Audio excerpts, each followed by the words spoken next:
오늘의 설교 제목은 모든 민족들이 기도하는 집입니다. 여러분, 기도가 무엇이라고 생각하십니까? 우리는 하나님께 어떤 기도를 드리고 있을까요? 또 우리의 삶이 기도가 될 수 있다면 우리의 삶으로 어떤 기도를 하나님께 올려드리고 있는 것일까요? 오늘 우리는 우리의 기도의 모습을 살펴보고 하나님께서 받으시는 기도를 어떻게 드릴 수 있는지를 알아보겠습니다. 우리는 먼저 오늘의 본문을 살펴보겠습니다. 오늘의 본문은 샌드위치 구조를 가지고 있습니다. 이 샌드위치 구조를 신학적인 용어로 하면 키에스틱 구조라고 합니다. 키에스틱 구조는 특정 단어, 문장 또는 단락이 A, B, C, C-, B-, A-와 같은 X자 형태로 대칭을 이루면서 반복되는 문학적 구조를 의미합니다. 이 구조는 주로 성경에서 많이 사용되었습니다. 키에스틱 구조라는 이름이 조금 어려우면 그냥 샌드위치 구조라고 생각해도 됩니다. 샌드위치의 제일 바깥에 빵이 있고 그 안쪽 위아래 상추 같은 야채가 있고 제일 가운데 고기가 들어갑니다. 이처럼 샌드위치 구조로 성경의 글을 쓸 때 샌드위치의 고기처럼 글의 가장 중요한 부분이 가장 가운데 들어갑니다. 이것만 잘 기억하면 됩니다. 어렵지 않습니다. 제일 중요한 것은 제일 가운데에 들어간다. 이렇게 볼 때 오늘 본문의 빵은 무엇일까요? 그것은 열매 없는 무화과의 사건입니다. 여러분이 마가복음 11장 12절부터 읽어보면 알겠지만 열매 없는 무화과의 사건이 두 부분으로 나누어져 있습니다. 한 부분은 마가복음 11장 12절부터 14절까지 기록되어 있습니다. 그리고 나머지 부분은 마가복음의 11장 20절 이후로 기록이 되어 있습니다. 만약 제가 저자라면 저는 열매 없는 무화과의 사건 전체를 끊임없이 한 번에 다 기록했을 것입니다. 그러나 성경의 저자인 성령님은 성경을 그렇게 기록하지 않으셨습니다. 두터운 빵의 한 가운데를 칼로 잘라서 조금 더 얇은 빵 두 개를 만드셨습니다. 그리고 그 가운데 야채와 고기를 넣으셨습니다. 만약 이 얇은 빵 두 개가 열매 없는 무화과 사건이라면 본문에서의 야채와 고기는 어디일까요? 그것은 쉽습니다. 열매 없는 무화과 사건을 기록한 두 부분 사이에 낀 마가복음 11장 15절부터 19절입니다. 그리고 그 부분을 우리는 예수님의 성전 정화 사건이라고 부릅니다. 예수님의 성전 정화 사건의 앞과 뒤를 열매 없는 무화과 사건이 둘러싸고 있습니다. 자, 여기까지 조금 어려운 개념을 얘기를 마치고 이제 오늘의 본문 이야기를 살펴보겠습니다. 이제는 이 샌드위치의 빵 부분을 담당하고 있는 열매 없는 무화과의 사건을 살펴보는 시간입니다.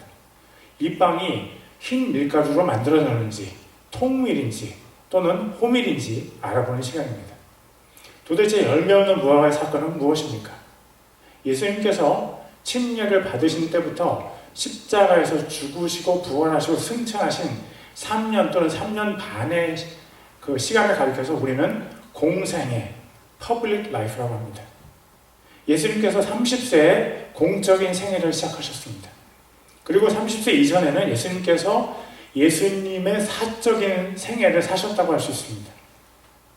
예수님의 공적인 생애의 가장 마지막 부분에 짧은 시간에 가장 중요한 세 가지 사건이 있습니다. 그것이 바로 예수님의 십자가와 부활과 승천입니다. 이 모든 시간을 합쳐도 채 50일이 되지 않을 정도로 짧은 이 시간이 예수님 인생의 최고의 시간이었습니다. 이때를 위해서 예수님께서 33년을 살아오셨습니다. 이때를 위해서 예수님께서 하늘을 떠나서 이 땅에 오셨습니다. 이때를 위해서 하나님의 모든 섭리는 거대한 기계처럼 움직이고 있었습니다. 오늘 우리가 보고 있는 열매 없는 무화과의 사건은 예수님께서 십자가에 달리시기 바로 며칠 전에 일어났습니다. 그러면 우리 한번 열매 없는 무화과 사건을 살펴볼까요?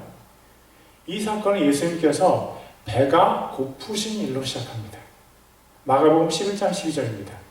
이튿날 그들이 베다니에서 나왔을 때 그분께서 시장하심으로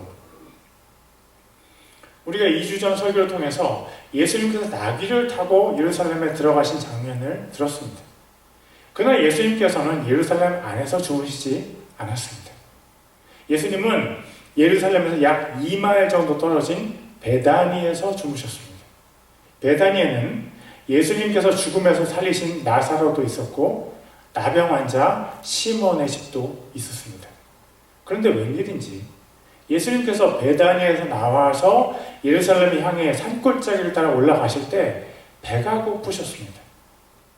베다니에서 예루살렘을 향해 올라가는 사람은 벳바게 마을을 지나게 됩니다. 벳바게와 베다니 두 마을의 이름 모두 무화과 동네라는 뜻입니다. 그런데 왜 이름이 다를까요? 이것은 두 이름에 사용된 무화과의 상태가 다르기 때문입니다. 벳바게는 무화과의 첫 열매인 파게와 집을 뜻하는 벳이 합쳐진 이름입니다. 그런 다음에 베다니는 잘 익은 무화과를 뜻하는 테에나와 집을 뜻하는 벳이 합쳐진 이름입니다. 그러면 무화과의 첫 열매와 잘 익은 무화과는 무슨 차이가 있습니까? 예루살렘 인근에서 난 무화과는 3월에 첫 열매를 맺습니다. 무화과의 첫 열매는 맛이 좋지 않아서 사람들이 즐겨 찾는 과일이 아닙니다. 이 첫 열매가 계속 자라다가 4월이나 5월이 되면 나무에서 떨어집니다. 그런 후 6주 정도가 흐르면 다시 무화과가 열매를 맺는데 이 무화과 열매가 우리가 아는 맛있는 무화과 열매입니다. 예수님께서 십자가에서 달리시기 위해서 예루살렘을 방문하신 때는 3월 말 또는 4월입니다. 그러므로 예수님께서 잘 익은 무화과의 마을인 베다니에서 나오면서 찾으시는 무화과 열매는 잘 익은 무화과가 아닌 첫 열매 무화과입니다. 무화과의 첫 열매는 맛이 없는, 그래서 인기도 없는 과일이었습니다. 그러나 모든 과일 중에 처음 나는 무화과의 첫 열매는 배고프고 과일에 굶주린 사람들에게는 그나마 귀중한 먹거리였습니다. 예수님께서는 배가 고프셨습니다. 그리고 저 멀리 서 있는 무화과 나무에 잎사귀가 달린 것을 보셨습니다. 마가복음 11장 13절입니다. 잎사귀 달린 무화과가 멀리 떨어진 곳에 있음을 보시고 혹시 그 나무에서 무엇을 찾을 수 있을지 보려고 거기로 가셨으나 거기에 가서 보시니 잎사귀 외에는 아무것도 없더라. 이는 아직 무화과의 때가 아니었기 때문이더라. 거기에서 예수님께서는 신기한 광경을 보셨습니다. 무화과 나무에 잎이 있었는데 열매가 없었습니다. 그게 뭐 그리 신기한 광경이냐고 반문할 분들이 있을 수 있습니다. 그러나 여러분들이 무화과에 대해서 알아야 할 것이 또 하나 있습니다. 무화과는 잎과 열매가 함께 나옵니다. 마치 한 구멍으로 꽉 끼어서 나오는 것처럼 잎과 열매가 서로 몸을 붙이고 가지에서 동시에 자라기 시작합니다. 그렇다면 열매가 없이 잎만 있는 무화과 나무를 보고 예수님께서 실망하는 것이 이해가 되십니까? 맞습니다. 열매가 없이 잎만 있는 무화과 나무는 비정상입니다. 아직 잘 익은 무화과의 계절은 아니었지만 맛없는 무화과의 첫 열매라도 먹기 원하셨던 예수님은 크게 실망하신 것이 분명했습니다. 마가복음 11장 14절입니다. 예수님께서 그 나무에게 응답하여 이르시되 이제부터 영원토록 사람이 내게서 열매를 먹지 못하리라 하시니 그분의 제자들이 그것을 듣더라. 예수님은 단호하셨습니다. 잎사귀만 있고 열매가 없는 무화과 나무에게 무서운 선고를 내리셨습니다. 이제부터 영원토록 사람이 내게서 열매를 먹지 못하리라. 이 말씀을 들은 제자들 중에 베드로는 다음날 아침에 이 무화과 나무가 뿌리로부터 마른 것을 보았습니다. 마가복음 11장 20절과 21절입니다.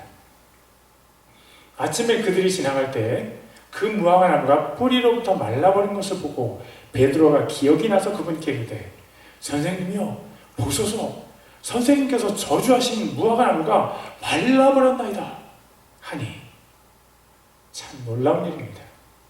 예수님께서 말씀만 하셨는데 그 그 말씀이 그대로 무화과에게 이루어졌습니다.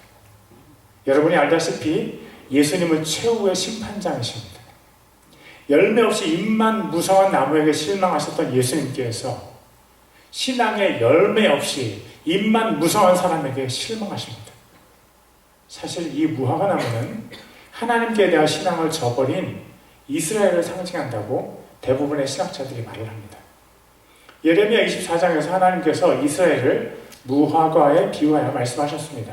예레미야 24장 5절입니다. 주 곧 이스라엘 하나님이 이같이 말하노라. 내가 복을 주려고 이곳에서 갈대아 사람의 땅으로 보낸 자들, 곧 유다에서 포로로 끌려간 자들을 이 좋은 무화과들 같이 인정하리니. 잎사귀만 있고 열매는 없는 무화과 나무는 하나님을 믿는다는 이름만 있고 회개의 열매도 없고 성령의 열매는 더 없는 나라, 이스라엘을 상징합니다. 여러분, 오늘 본문이 샌드위치 구조를 가졌다는 것 아직 기억하시죠?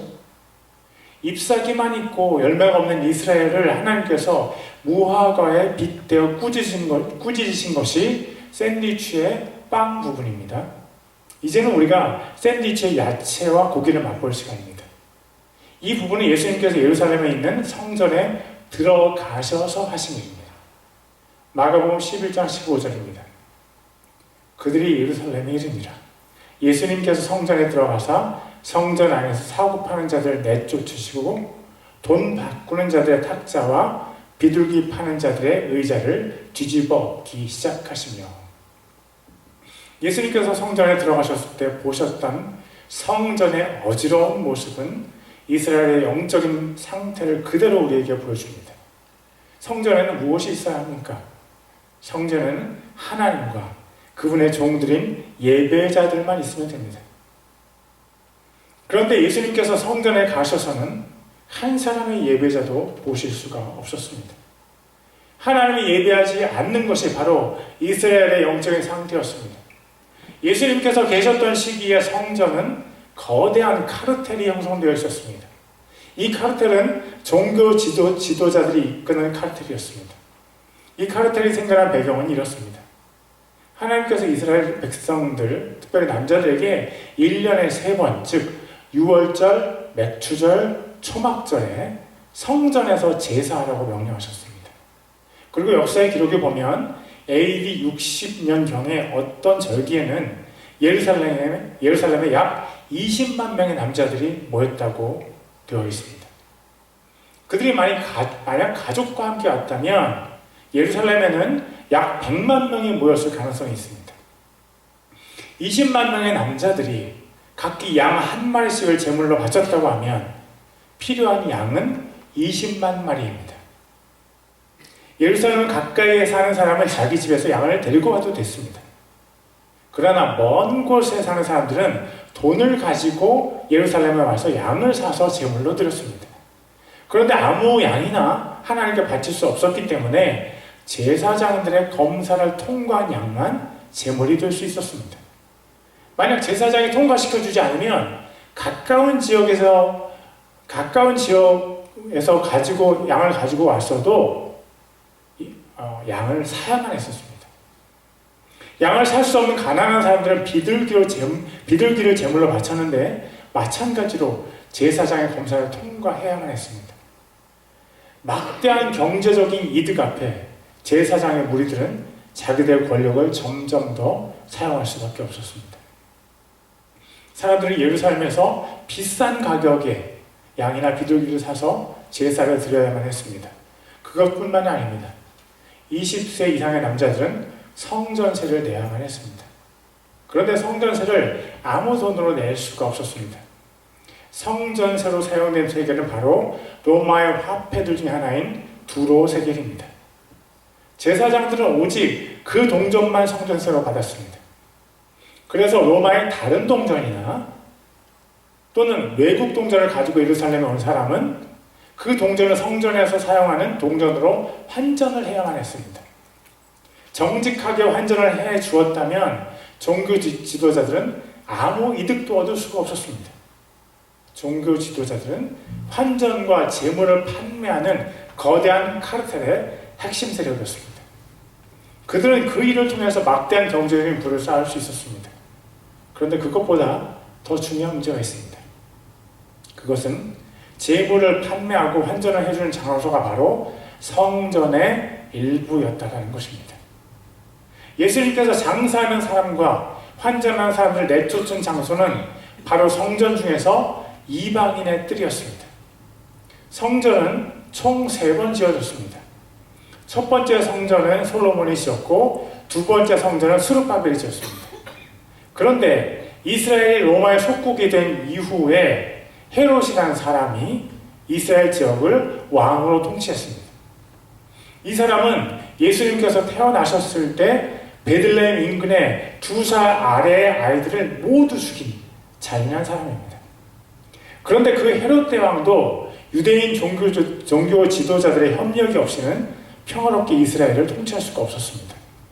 그래서 그가 종교 지도자들의 비위를 맞추기 위해서 한 일이 바로 성전을 짓는 것이었습니다. 그때는 아직도 스룹바벨이 지은 성전이 남아 있었습니다.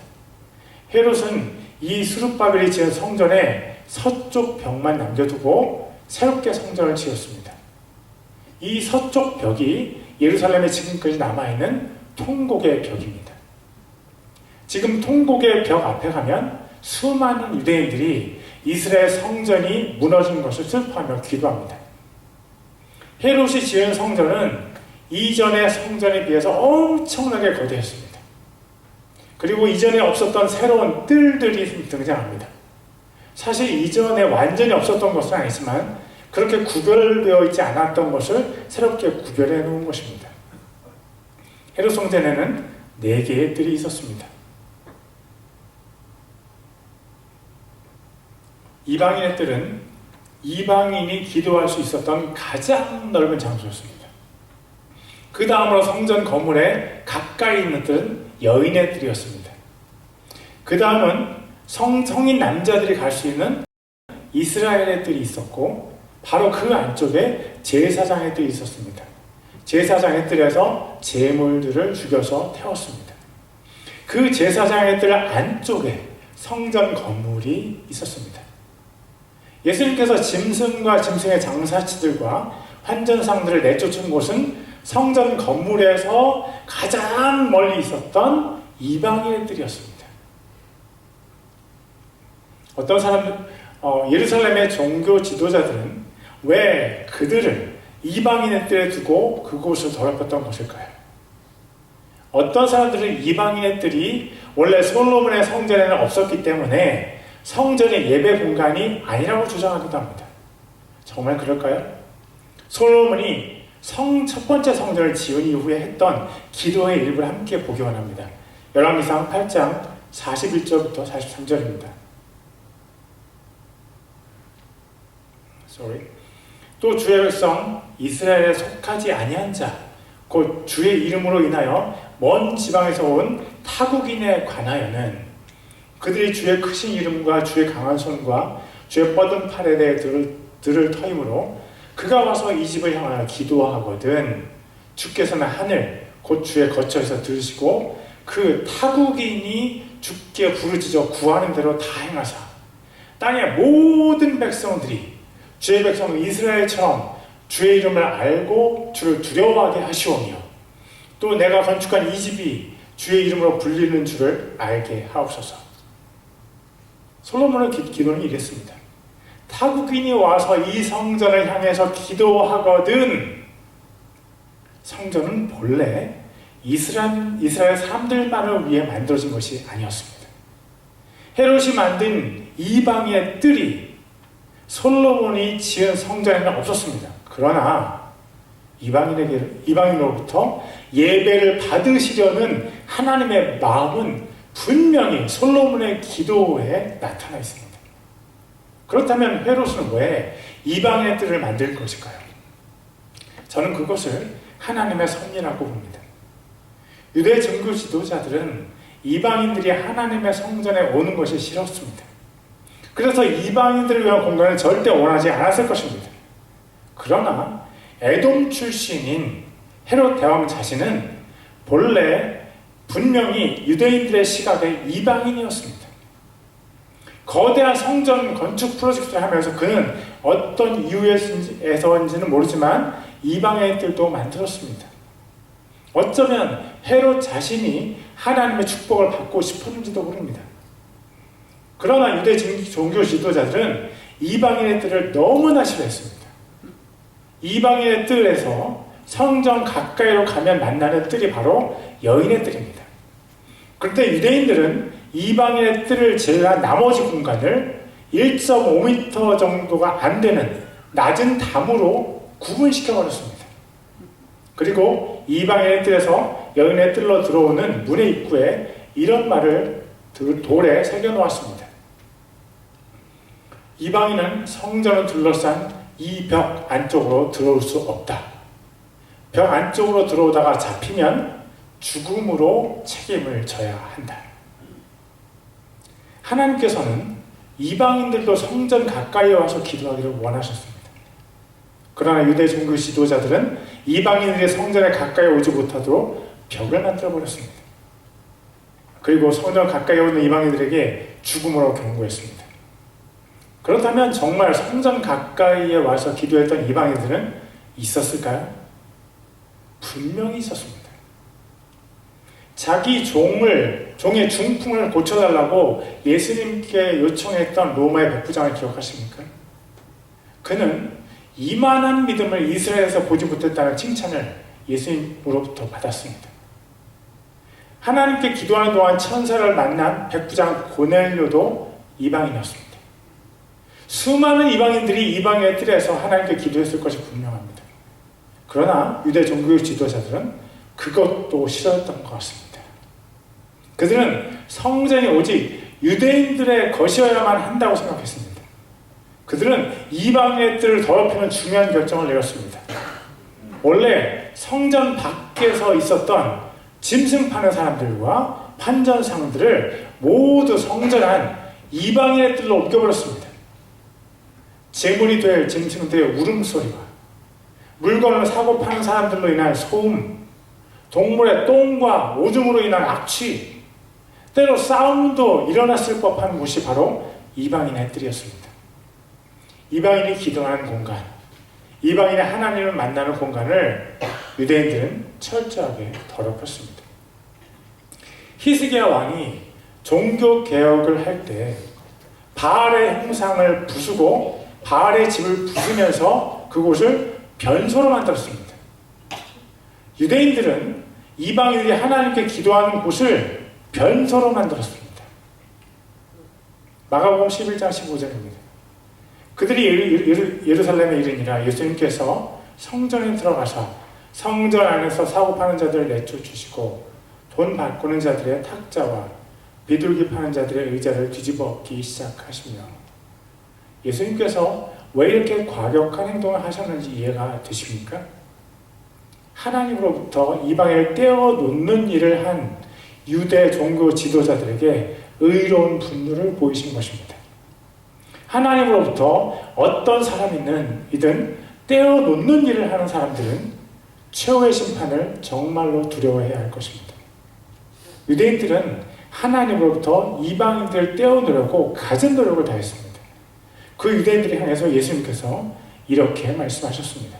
마가복음 11장 17절입니다. 그들에게 말씀하시며 가르치시되 기록된 바 내 집은 모든 민족들에게 기도하는 집이라 불리리라 하지 아니하였느냐? 그러나 너희가 그것을 강도의 소굴로 만들었도다 하시네. 하나님의 집, 즉 성전은 모든 민족들이 기도하는 집입니다.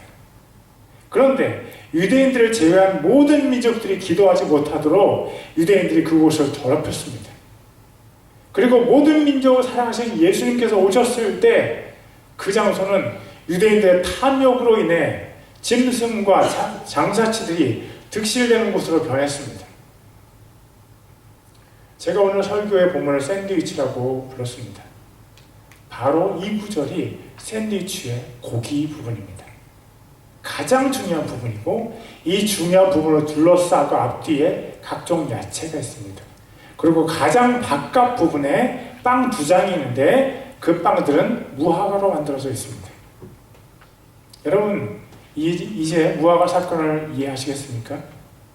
열매는 없는데 나뭇잎만 무성한 무화과 나무를 예수님께서 저주하셨습니다.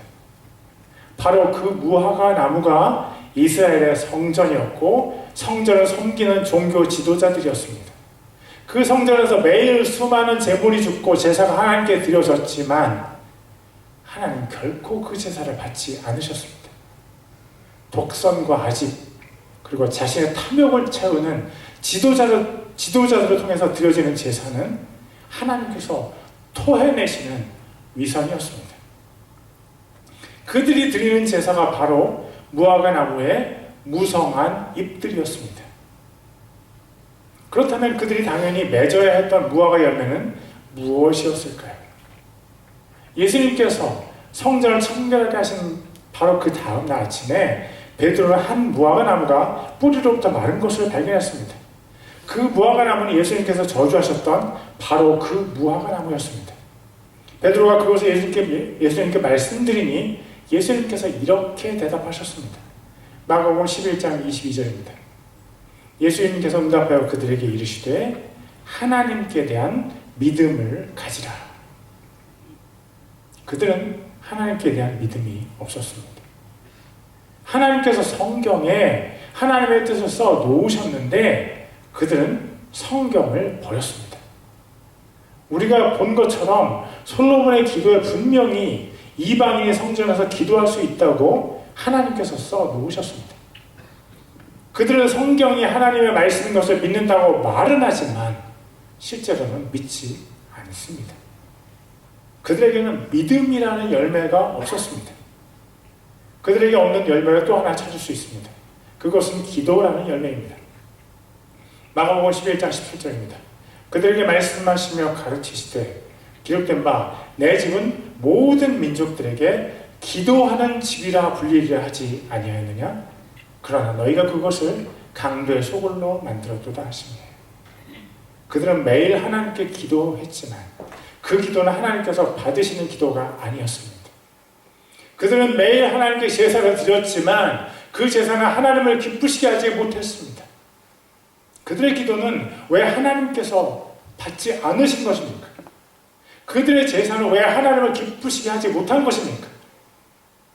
믿음이 없는 기도, 믿음이 없는 예배는 하나님을 기쁘시게 하지 못하고 하나님께서 받지 않으십니다. 우리도 마찬가지입니다. 우리가 믿음으로 기도하고 예배드리지 않는다면 우리의 모든 기도와 예배는 하나님께서 받지 않으십니다. 얼마나 무서운 일입니까? 우리 인생이 끝났을 때 우리의 모든 기도와 예배가 헛되다는 것을 발견한다면 얼마나 허망할까요? 그런 일은 없어야 합니다. 그리고 그들의 기도와 제사를 하나님께서 받으신 이유가 또 하나 있습니다. 그들은 이방인들이 하나님께 가까이 가는 길을 막았습니다. 하나님의 뜻은 나와 다른 사람들을 하나님께 인도하는 것입니다. 그런데 어떤 사람은 나와 다른 사람들이 하나님께 다가가는 길을 막아버립니다. 하나님께서 그런 사람의 기도와 예배를 받지 않으십니다. 그렇다면 우리가 어떻게 해야 우리의 기도와 예배가 하나님께 드려질 수 있을까요? 우리는 어떻게 해야 우리가 죽어서 예수님을 만났을 때 우리의 기도와 예배를 하나님께서 받으셨다는 것을 알게 될까요? 먼저 이방인을 받아들여야만 합니다. 이방인은 나와 다른 사람들이고 내 가치관과 다른 가치관, 내 문화와 다른 문화를 가진 사람입니다. 그 사람이 내 남편이 될 수도 있고 내 옆집 사람이 될 수도 있고 교회를 찾아온 낯선 사람일 수도 있습니다. 왜 우리가 다른 사람, 우리를 힘들게 하는 사람을 마음으로 받아들여야만 합니까? 제가 한 가지 질문을 하겠습니다. 여러분을 힘들게 하는 그 사람을 여러분 옆에 두신 분은 누구이십니까? 맞습니다. 하나님께서 그 사람을 여러분 옆에 있게 허락하셨습니다. 그렇다면 그 사람을 우리 옆에 두신 하나님의 뜻은 무엇일까요? 우리가 그 사람을 받아들이는 것이 하나님의 뜻일까요? 아니면 우리가 그 사람을 미워하는 것이 하나님의 뜻일까요? 내가 그 사람을 마음으로 받아들이기를 거부한다면 우리는 그 사람을 하나님으로부터 멀리 밀어내고 있는지도 모릅니다. 그 사람을 받아들이는 것이 쉽다는 말은 절대 아닙니다. 오히려 그것은 아주 어렵습니다. 그러나 우리가 그 사람을 받아들이기 위해 하나님께 간구한다면 하나님께서는 우리의 마음을 바꾸어 주실까요? 당연하죠. 하나님께서는 그 사람이 아닌 우리 자신의 마음을 바꾸어 주실 것입니다.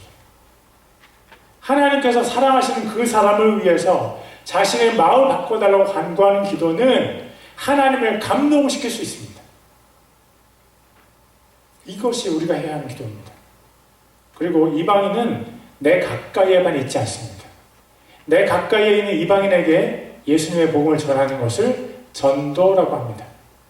그리고 나에게서 멀리 떨어져 있는 이방인들에게 예수님의 복음을 전하는 것을 선교라고 합니다.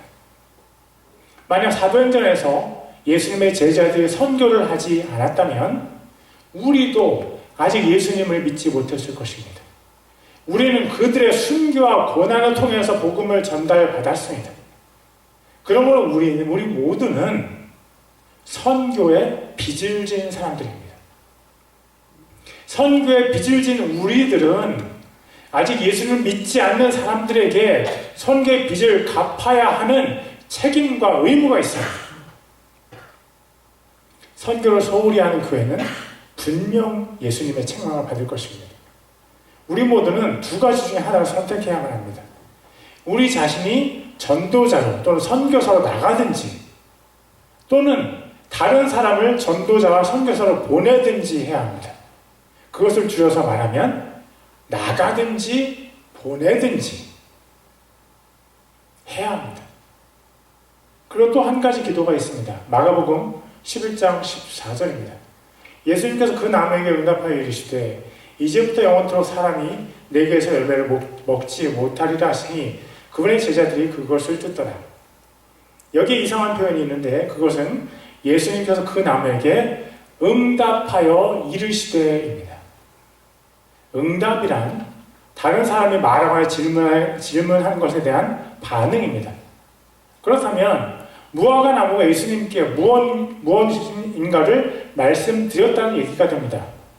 그러나 본문 어디에서도 무화과 나무가 예수님께 무엇을 말씀드린 내용이 없습니다. 그렇다면 성령님께서는 왜 마가로 하여금 이런 이상한 표현을 쓰게 하신 것일까요? 그것을 깊이 생각하고 기도하면서 제가 내린 결론은 이것입니다. 예수님께서는 사람이 입에서 나온 말뿐 아니라 사람의 행동, 사람의 삶의 기도도 들으신다는 것입니다. 무화과 나무는 잎사귀만 무성했고 열매는 전혀 없었습니다. 유대 종교 지도자들에게 세 가지 열매가 없었습니다. 그들에게는 믿음의 열매, 기도의 열매, 선교의 열매가 없었습니다. 이런 그들의 삶의 모습이 하나님께 기도하고 있었습니다. 제 말 이상하죠? 가인이 아벨을 죽였을 때 하나님께서 가인에게 이렇게 말씀하셨습니다. 창세기 4장 10절입니다. 그분께서 이르시되 내가 무엇을 하였느냐?